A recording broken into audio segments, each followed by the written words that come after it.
بسم اللہ الرحمن الرحیم۔ آپ درس قرآن کریم کیسے دیں، اس حوالے سے ہماری یہ چوتھی نشست ہے۔ اس سے پہلی نشست میں درس قرآن کریم کو کامیاب بنانے کے 5 اصول ذکر کیے گئے تھے۔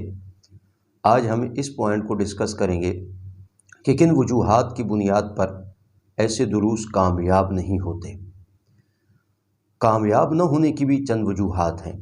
ان میں پہلی وجہ یہ ہے کہ آپ میں اگر اخلاص اور الہیت کی کمی ہے، آپ صاحب درد نہیں ہیں، آپ صلاۃ الحاجت یا دعا کا اہتمام کیے بغیر درس قرآن کریم کا اجرا کرتے ہیں، تو یقیناً ان تمام چیزوں کے نہ ہونے کی وجہ سے یہ درس کامیاب نہیں ہوگا۔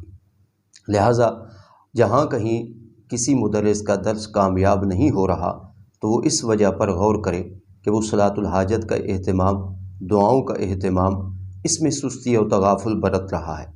اگر ان چیزوں کو انسان اپنے معمول میں لائے تو یقیناً انسان کا درس کامیاب ہی ہوتا ہے، کیونکہ اس سے انسان صاحب درد بن جاتا ہے۔ تو پہلی وجہ صلاۃ الحاجت، دعا، اخلاص، ان چیزوں کے بغیر درس قرآن کا اجرا کرنا یہ ناکامی کی طرف درس کو دھکیل دیتا ہے۔ دوسری وجہ کہ اپنی اصلاح کے بجائے دوسروں کی اصلاح پر فوکس کرنا، کہ انسان ایسے دروس سے اپنے آپ کو مخاطب نہ بنائے بلکہ ہمیشہ دوسروں کی اصلاح ہی پر فوکس کرے۔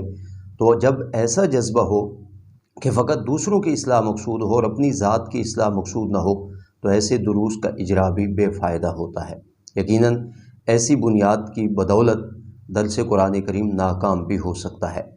تو صرف دوسروں کی اصلاح پر فوکس نہ ہو، اپنی ذاتی اصلاح پر بھی توجہ ہونی چاہیے۔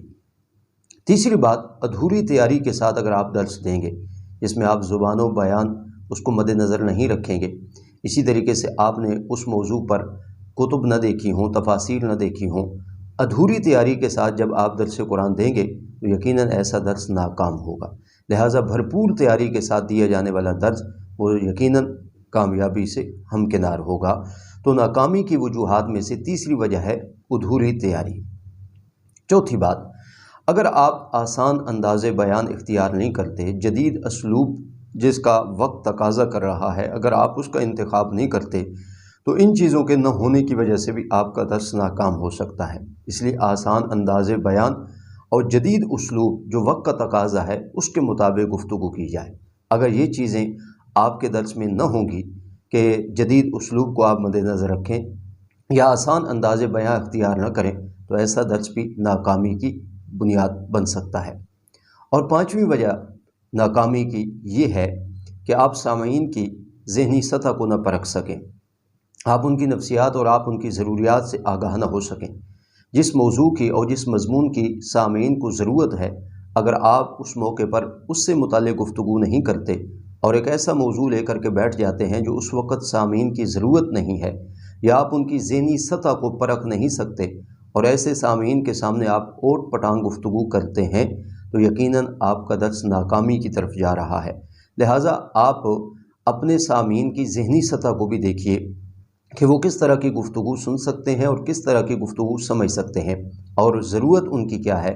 ان تمام چیزوں کو مد نظر رکھیں گے تو درس کامیاب ہوگا، اور اگر یہ چیزیں نہ ہوں گی تو درس ناکام بھی ہو سکتا ہے۔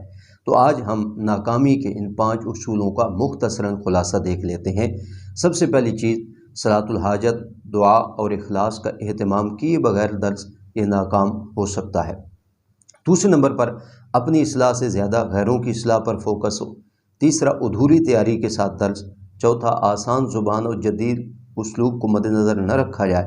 اور پانچواں، سامعین کی ذہنی سطح اور نفسیات کا اگر خیال نہ رکھا جائے تو درس کامیاب ہونے کے بجائے ناکام ہو سکتا ہے۔ تو ہمارا مقصد دروس سے رجوع الی القرآن ہے، رجوع الی الدین ہے، لہٰذا ہم ان تمام تقاضوں کو مد نظر رکھیں کہ جس کے ذریعے سے لوگوں کا زیادہ سے زیادہ فائدہ ہو اور لوگ اللہ کی کتاب قرآن کریم سے جڑیں۔